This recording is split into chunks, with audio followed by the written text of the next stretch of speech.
అందరికీ నమస్కారం. ఈరోజు ఒక గమ్మత్తైన సంఘటన తెనాల్లో జరుగుతున్న సందర్భంగా ఒక మాట మాట్లాడాలనిపించింది, 10 మందితో షేర్ చేసుకోవాలనిపించింది. అదేమిటంటే మాజీ ముఖ్యమంత్రి తెనాలి పర్యటన. ఎందుకు ఆ పర్యటన అంటే మరి అక్కడ రౌడీ షీటర్లుగా బాగా పేరు పొందిన మరి జాన్ విక్టర్ ఒకతను, అతని గ్యాంగు, ఓ 3-4 ఉన్నారు. ఎన్నో కేసులు వాళ్ళ మీద ఉన్నాయి. ఐ థింక్ జగన్మోహన్ రెడ్డి ముఖ్యమంత్రిగా ఉన్నప్పటి నుంచి కూడా ఉన్నాయి వాళ్ళ మీద కేసులు. మరి పోలీస్ స్టేషన్కి ఎన్నోసార్లు వెళ్ళారు, వచ్చారు. గంజాయి బ్యాచ్, చైన్ బ్యాచ్ అని ఎన్నో బిరుదులు ఉన్నాయి.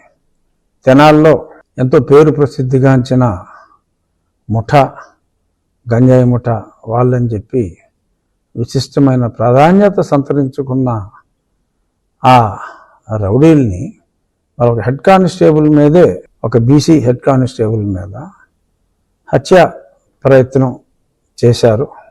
మరి అతని శ్రీమతి కూడా ఎంతో వాపోయింది. ఆ అమ్మాయి దళిత సామాజిక వర్గానికి చెందిన అమ్మాయి. వారు ప్రేమ వివాహం చేసుకున్నారని పేపర్లో చదివా.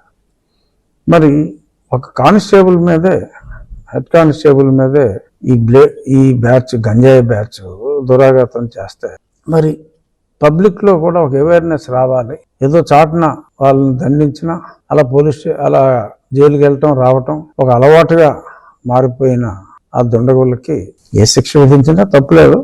మరి పబ్లిక్లో ఓకే, చట్టపరంగా తప్పే. ఇలాంటి చోట్లే చట్టం, న్యాయం, ధర్మం అనేవి కూడా వస్తూ ఉంటాయి. అధర్మం ఏం కాదు, అన్యాయం ఏం కాదు, కానీ డెఫినెట్గా చట్టానికి కాస్త వ్యతిరేకమే పబ్లిక్లో అలాగా చేయటం. మరి ఒక డాక్టర్ని, సుధాకర్ని నడి రోడ్డు మీద కొట్టించిన వ్యక్తి అప్పటి ముఖ్యమంత్రి, సుబ్రహ్మణ్యాన్ని పార్సిల్ చేసిన వ్యక్తిని మద్దతు ఇచ్చిన వ్యక్తి అప్పటి ముఖ్యమంత్రి. ఇలా ఎన్నో ఉన్నాయి. చాలామంది కూడా మాట్లాడినట్టున్నారు. ఆ విషయాల జోలికి నేను వెళ్ళను. కానీ ఈరోజు మరి అతనికి మద్దతు తెలియజేయటం కోసం మరి ఒక మాజీ ముఖ్యమంత్రి హోదాలో పనిచేసిన వ్యక్తి, మాజీ ముఖ్యమంత్రి గత చరిత్ర చూస్తే మరి అప్పట్లో ఎంపీగా అదే పార్టీలో ఉన్న నన్ను 4 మంచి వ్యాఖ్యలు చెప్పినందుకు, అంటే సలహా. ఇప్పుడు క్రిటిసిజం ఎప్పుడూ స్ట్రాంగ్గానే ఉంటుంది. పొగడ్తలో మరి బాధ అనిపించవచ్చు. మరి అప్పుడు నేను జరుగుతున్న తప్పుల్ని వివరించవలసిన పరిస్థితి వచ్చినప్పుడు మరి తప్పుల్ని ఎత్తి చూపడం జరిగింది. మరి దాన్ని అన్యథనప్పుడు భావించి నన్ను దారుణంగా చిత్రహింసల పాలు చేశాడు. చూసా ఆ వీడియో. రోడ్డు మీద వాళ్ళని కొట్టింది నథింగ్. 120 నుంచి 125 సార్లు నన్ను 5 విడతలుగా ఆ సునీల్ కుమార్ గారు పంపించిన బ్యాచ్ కొట్టారు. నన్ను జగనే పురమాయించాడు, అందులో ఏం డౌట్ ఏమీ లేదు.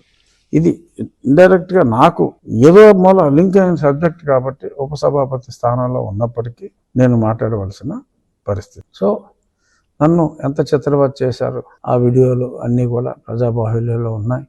మిలిటరీ హాస్పిటల్ క్లియర్ రిపోర్ట్లు ఇచ్చారు, అది అందరికీ తెలిసిందే. ఇప్పుడు ఎందుకు వచ్చిందంటే మరి దెయ్యాలు వేదాలు వల్లించినట్టు అన్యాయంగా నన్ను కొట్టారు. ఇప్పుడు దారుణమైన గంజాయి బ్యాచ్ని మరి కొడితే పోలీసులు వాళ్ళ మీద హత్యా ప్రయత్నం చేసిన పైగా తగుదనమ్మా అంటూ పరామర్శకు వెళ్ళటం.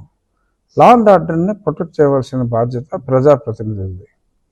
జగన్మోహన్ రెడ్డి ఇప్పుడు ముఖ్యమంత్రి కాకపోవచ్చు, కానీ ఒక ప్రజాప్రతినిధిగా పులివెందుల ప్రజలకి ప్రాతినిధ్యం వహిస్తున్న వ్యక్తి ఇలా గంజాయి చేసే బ్యాచ్కి నోన్ శిక్ష పడి జైలుకి కూడా వెళ్ళి శిక్ష కన్ఫర్మ్ చేసి వచ్చిన బ్యాచ్కి తన మద్దతు తెలియజేయటం మరి ఇది దిగజారుడు ఓట్ల రాజకీయానికి పరాకాష్ట. సరే, ఈ ప్రయత్నంలో అతను గతంలో వచ్చిన ఆ ఓట్లు కూడా రాని పరిస్థితికి వెళ్తాడు. రాజకీయాల్లో ఆత్మహత్యలే తప్ప హత్యలు ఉండవని చెప్పి సామెతలు ఊరికే రాలేదు. ఇటువంటి వాళ్ళని చూసే వచ్చినట్టుంది తెలుగుదేశం పార్టీకి, ఆర్ అన్ని రాజకీయ పార్టీలకి, ఒక్క యువజన శ్రామిక రైతు కాంగ్రెస్ పార్టీకి తప్ప ఈ రోజు ఎంతో సుదినం.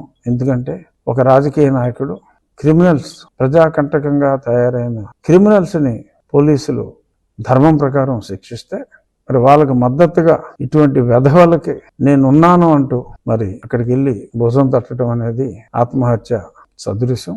This is going to be political Waterloo. Anyhow, ఇక్కడ ఇంకొక యాంగిల్ కూడా నేను స్పృశించాలనుకుంటున్నా. ఒక నిందితుడు పేరు జాన్ విక్టర్, డెఫినెట్గా John Victor can't be a Hindu.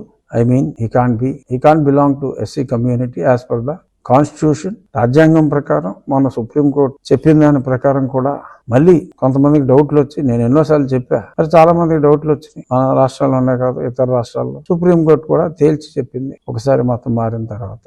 మరి జాన్ విక్టర్ డెఫినెట్ గా వెరిఫై చేస్తే తను BCCA అవుతాడు, మరి దళితుడని చెప్పి మళ్ళీ రెచ్చగొట్టడం, ఇవన్నీ కూడా దిగజారుడు రాజకీయాలకి పరాకాష్ట.